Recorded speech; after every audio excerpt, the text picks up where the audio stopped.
Namaste. In the middle of another Hermity Haitius, and I had something that's been on my mind for a little while that I want to record a video about.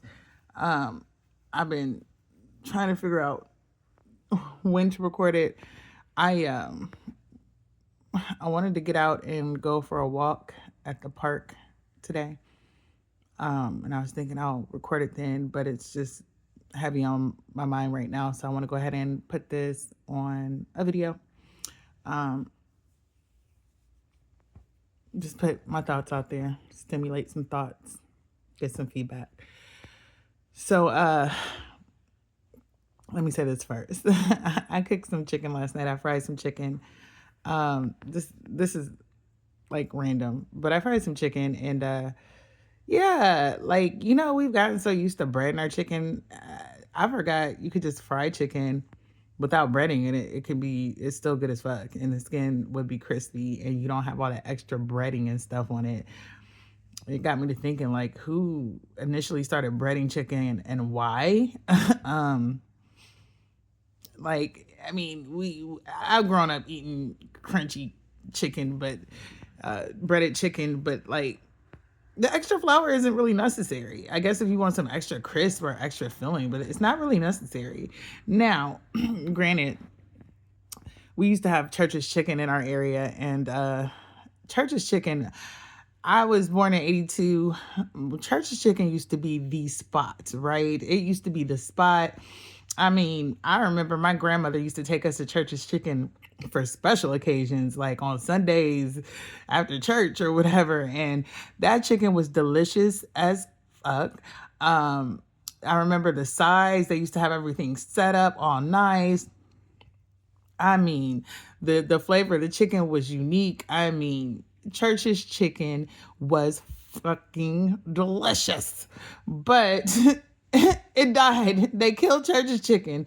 Um, in my area, almost all of them have closed. I think there's only one left. And the last time I went into there, the last couple times I went in there, the chicken was tasting like somebody home recipe. Like it was this guy back there cooking, and it tastes like his own personal concoction. And I'm like, no, no, no, no, no. We come to churches for the church's flavor. Why it tastes like my convict cousin fried the chicken? You know what I'm saying? But I mean, he was back there putting work, but I was like, no, this does not taste like church's chicken. Special recipe. Besides the fact that the service went to hell, the establishments weren't clean. Towards the end, the service was bad. It was time that I pulled up a Church's Chicken, and they said they was out of chicken. So yeah, they ran that shit to hell. And I don't know if there's Church's Chicken in still across America, but it was something I was sad we had to let go of. The Popeyes in our area is no. No.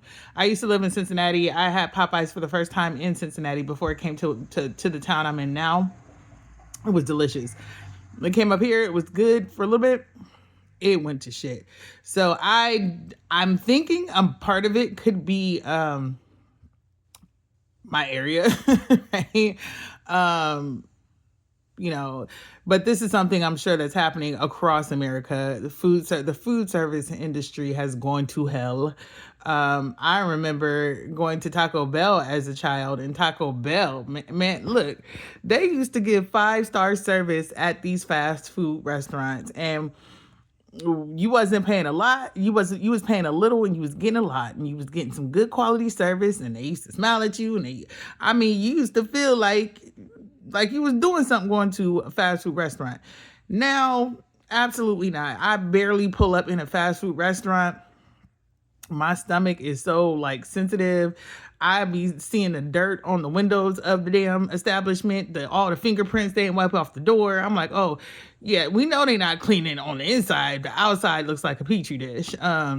Service just is shitty, and then on top of that, it's flipped to the point where you paying as much as you might as well go buy your own food, or you might be able to step up, pull up in a restaurant for what you paying for this fast food, and then you getting some dried out fries, some dried out food, some uncooked, unclean, just horrible service. They be mad at you. I'm just like, oh man. But I mentioned all that to say, right before this video, I have fried some chicken and last night, and I don't know. Have you ever fried chicken and it's just like a tad bit pink in the middle? Yeah, I just bit a piece of it that was on there, and when I looked, it was like just a teensy pink by the bone. And I don't like to see no pink by the bone when it comes to the chicken because yeah, we don't want salmonella. So I took a bite right before that, so I'm a little nauseous, and then I'm looking at this mark on my wall behind me. I don't even know what that is, but let us proceed. So I wanted to make this video because we know that TPS is ending, right? And rightly so, it needs to. We know that Black Americans are taking their power back, right? And they are standing 10 toes down on not being disrespected, on basically return to sender all the negativity that has been being sent at us by right now it was the Smileys at first, it's the Haitians, but it's all over across the board. Asians, Mexicans, whoever is coming for us can get that work. And the cool thing about it is it's basically a return to sender because we're not like going out of our way to do anything negative to these people. We're just basically playing back to them the things they've said. And it's horrendous. And then it's crazy because they get more disrespectful. Some of them get more disrespectful, but hey, to each their own. It's not going to stop the process. But TPS is ending, and these people are being sent back to their home country or their homeland. And somebody mentioned Somalis are being sent back as well. I don't know, because we have a lot of migrants in here. Now, granted, the Haitians do need to go back home, especially with the way that they have conducted themselves towards us as Black Americans, for sure. Whatever, legal policies are, for sure, honor that, right? But they're not the only migrants in this country. Like I said, there's a lot of Nepalese, Asian, there's a lot here in this country. Now, they're not as loud. And then another thing I've been noticing is there's an influx of Indians coming in to the country. And one thing that's wild about the Indians coming in is, I mentioned this on a comment I made, is how, okay, so where I live, when my oldest kids were teenagers, they used to, I'm sorry, these marks on the wall are distracting me. They used to, that's a little better. When they were teenagers, that we had a ton of jobs around us. We had a grocery store, we had a Dairy Queen, we had all this stuff in our area. And I noticed that, like, my oldest kids, before they hit working age, when I was in those establishments, I never saw any Black people. It was just all white people working there. And the one grocery store is a grocery store that has been around for quite some time. It's a well-known grocery store, definitely white-owned. I don't know where it's headed now, but yeah, it always gave me KKK vibes. Like, it gave me like the energy of back in the day. It was a KKK associated organization. But yeah, they never had any Black people there. Never. And then the Dairy Queen right up the street from us didn't have any Black people working there. And I just always thought that was strange because there were quite a few Black kids who lived in the area, right? It was like a mixed area. And I'm thinking, like, out of all the people who, all the Black kids who live in this area, which I know that there's teens, preteens, there's definitely working age teens. Why are there never Black people working in these establishments? Now, mind you, I was younger and it was just, just a thought in my head, observations, my higher self, ding, ding, ding, ding. And so I was like, oh yeah, that's on purpose. They're not hiring black kids. And then my daughter, my oldest daughter, when she got old enough, she went and applied, and she was given some ridiculous reason as to why she can't get hired. Now, I don't know what, like I told you, the age of Aquarius is coming through clutch. Literally, but within the last maybe 5 years or so, maybe four, these establishments are now bringing in black kids. I don't know what happened, what shifted. I think a lot of the white population around here is passing on or moving on. And then, like I said, the age of Aquarius, the shifts that are happening, people are being exposed. Maybe somebody called and complained, like, no, this is discrimination. So the reason I say this is we've had I've noticed a few new Indian establishments. One took over a Subway in our area. One took over a gas station, a major chain gas station. But when we go in there are all Indian people working there. And I'm just like,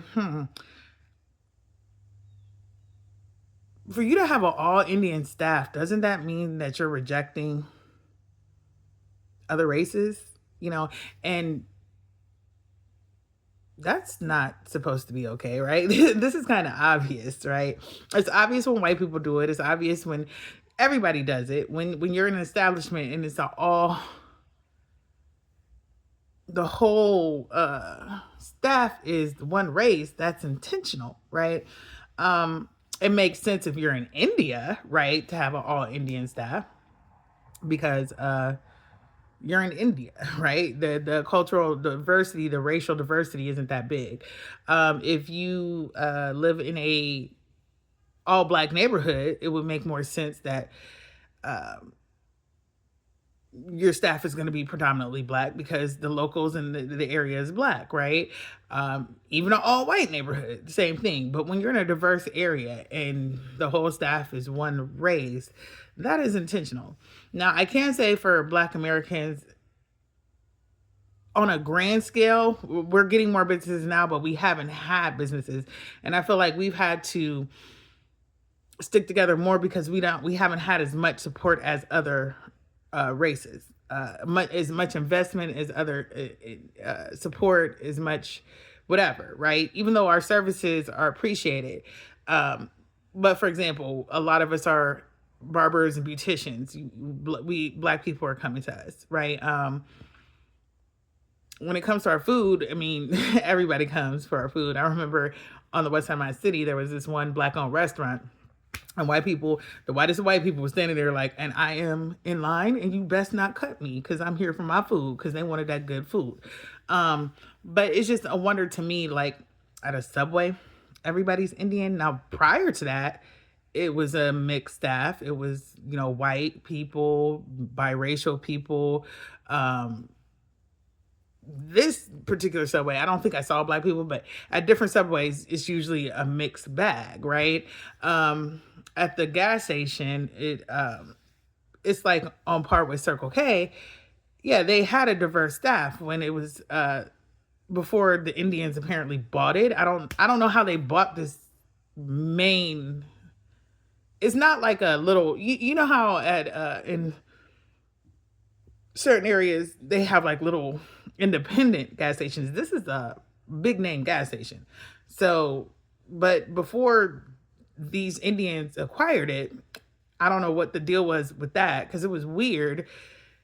Literally it had just transitioned from one major company to another, and the next thing you know, the Indians were there. Everybody who was working there was gone, and all the Indians were there.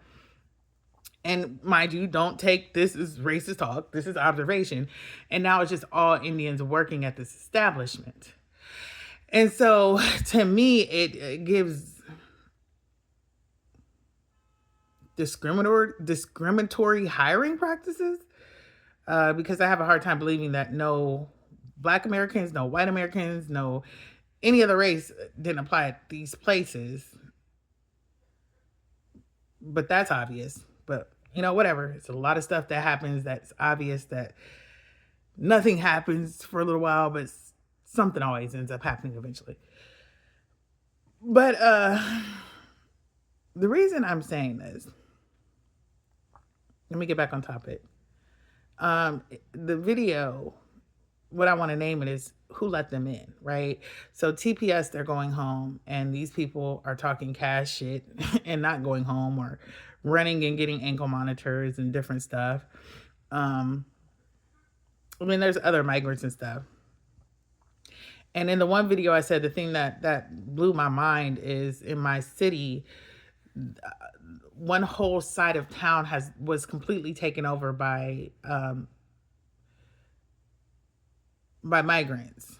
You know, first they brought in a whole bunch of Nepalese, which Nepalese isn't necessarily a race, but it seemed like a mix of Asian people. It looked like it was some Indian, some um, Asian, but it was like a whole diverse group. And it was wild at first because, you know, they would be here in their traditional garb. The older ones would just be walking down the street barefoot in their traditional garb and stuff, and they just was looking around, and then, you know, the young ones ended up coming up. So next thing you know, the young ones have all these cars. They have a specific type of car they like to get, a fancy type of car, with this big spoilers on the back. And like, you know, in that area, it was one of our biggest high schools in that area. They completely filled that high school.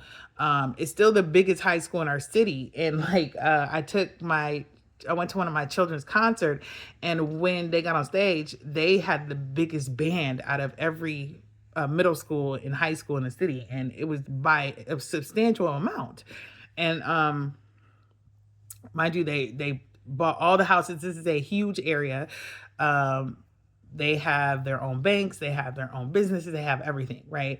And then now it's gotten to the point where they've all branched off. And then apparently in the other side of town, they had let Haitians in, which I did not know, right?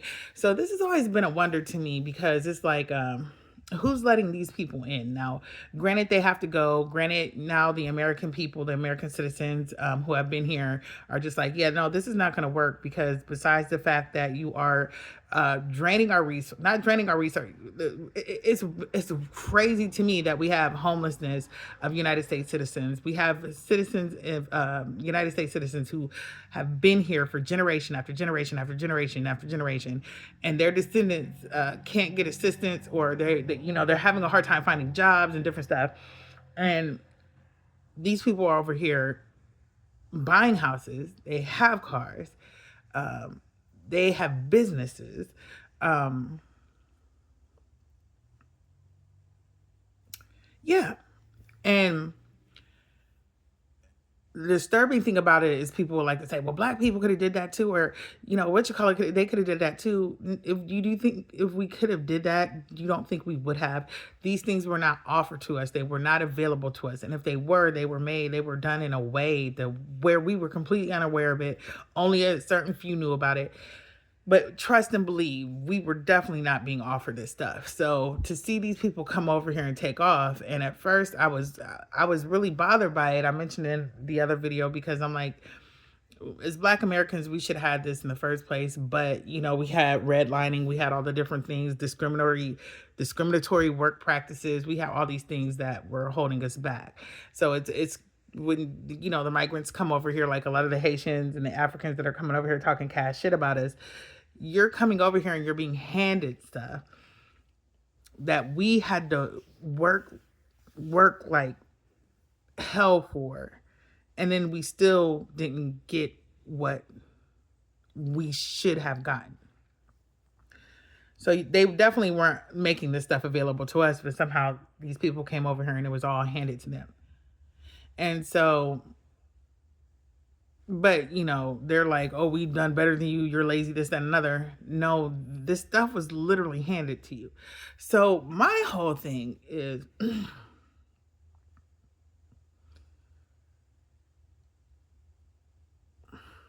give me a second. While we are rightly so letting our voices be heard, letting our ancestors' voices be heard about who we are, what we have experienced, what we deserve here. And we are definitely standing 10 toes down on being foundational Black Americans. The question that we need to examine once this shit is cleared up is who gave them all this, who brought them here, And why did they bring them here and give them all this? Right. And that to me, it was done to displace us. It was done to displace us. Um, Now, granted, I'm not envious of these people on the one side of town because I'm like, basically, they made them the new slaves, right? I don't know how much they pay these people at these jobs, but I'm just like, now these people are tied into mortgages. We don't know what the interest is on these mortgages. We don't know how long the mortgages are. They're going to have to pay these. They have these car notes. They have all this stuff. Um, they're basically the new slaves, right? And I'm just curious as to why they were just given this stuff. I'm sure they were giving it to them because they would be more, submissive. Um, because they probably are doing it for a lot less and they're probably accepting a lot more. Because for the life of me, I can understand how is it that natural born citizens here have a hard time getting credit, or if they mess their credit up, they're just screwed, right? But we had people coming from third world countries. Like I said, some of these people were literally still walking around barefooted in America. And I'm not saying that as a jab against their intelligence at all. What I'm saying is these people were coming for countries where they weren't getting the education, the financial America a lot of times does not give us financial literacy the way that we should have it to prepare us for this world. We know good and damn well these people weren't having it. Some of these people probably didn't know the basics of, traditional education for what it takes in America, but somehow they got credit. How did they get approved for credit? How were they getting approved for loans? What financial history did they have that these places were willing to give them these loans and stuff? And so I started seeing a bunch of different videos about, and it was a lot of white people who are like, oh, I'm sad that the Haitians are going home. You have to understand if they go, then nobody's going to buy these houses and nobody's going to take these jobs. And I'm like, what the fuck are you talking about? We absolutely would. Why wouldn't we buy these houses and take these jobs? Is it because you want to give us houses marked quadruple, triple what they should be worth, with interest rates, God knows are what? And the American citizen, the natural born American citizen, knows that that's predatory and they're not accepting it? Or you want these people to work these jobs and pay them the bare minimum and not give them the best benefits they can for these jobs, and the people actually be grateful for this instead of knowing their worth because they helped build this and saying, no, we demand more. So I just started seeing a lot of these white people. And when I say white people, I'm saying like owners of businesses and corporations or where these Haitians are at, just crying and complaining that these Haitians, we don't want them to leave. And, the houses and stuff. And I'm just like, that all started to come together for me. And I'm just like, these people are allowed to come over to benefit these people.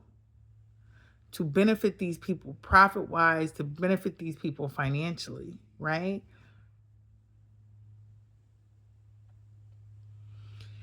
And while it is vile what the Haitians have been saying about us and whoever else who has benefited off of being handed this stuff, how it's foul, that removes no accountability from them whatsoever.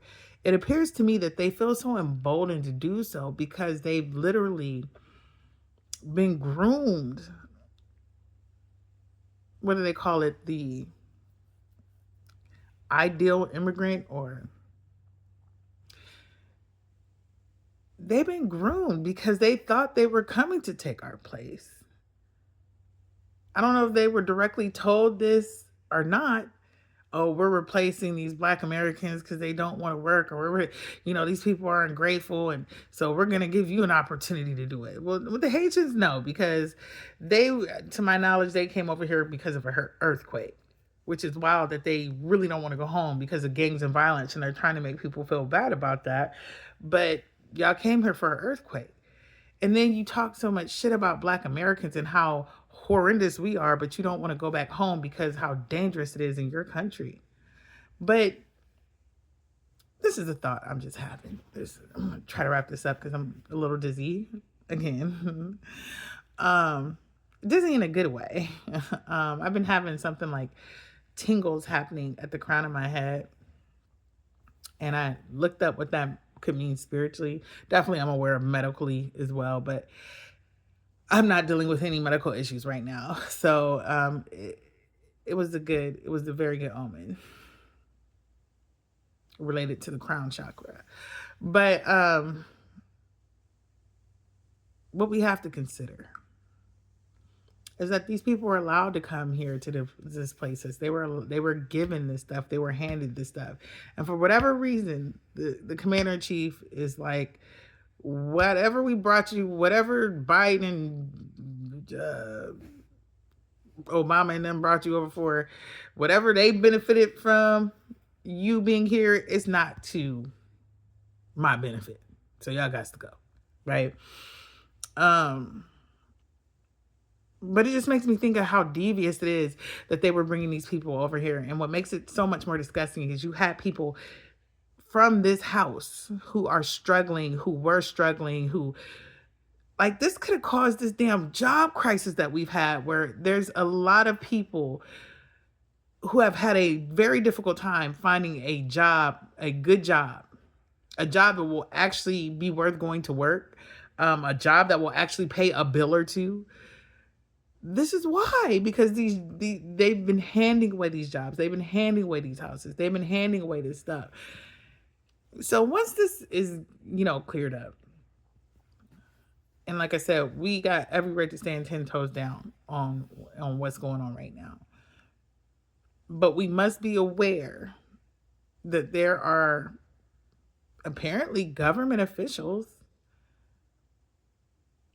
who are game for this, who permitted this. You get what I'm saying? Like, was it from that way from day one to bring these people over here? Was it really about giving them asylum, or was it about bringing them over here for their benefit, right? And then in the process, bringing them over there for their benefit and to undermine American citizens. I would say Black American citizens, but it's hurt white American citizens. It's hurt white Caucasian Americans. Yeah, just gave them all kinds of stuff and let them get to the point of comfortability.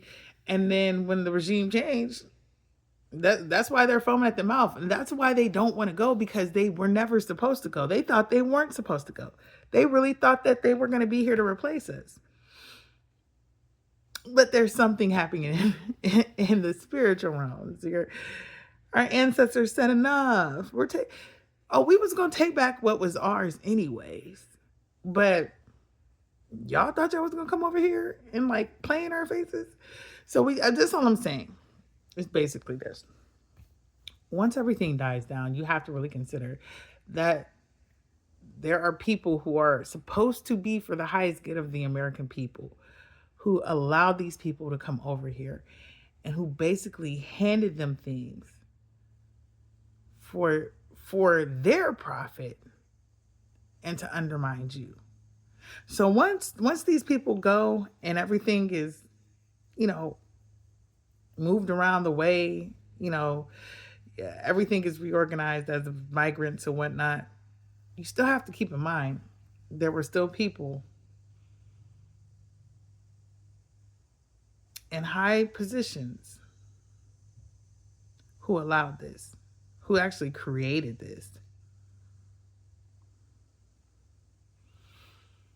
So in the age of Aquarius, if that's what you want to call it, I mean, it could have a whole nother name, but what we understand, the age of Aquarius, the new era, the new world.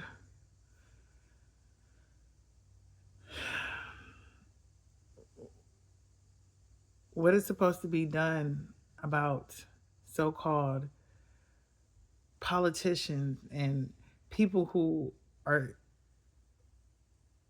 who present or who pretend that they are there for the best interest of the people, who are literally selling the people out, who are literally selling the land. See, we talk about how like how Africa has sold so much of their land and stuff to China and stuff, but I think that that's happening here too. I think that's happening here too. It's just real hush hush. So once that's all done, then what?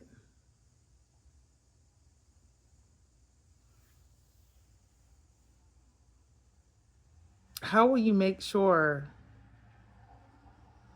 that this country is really by the people and for the people? Because it seems like the people or beings who have been in control are not for us at all. So it's just something to think about. Namaste. Ashe.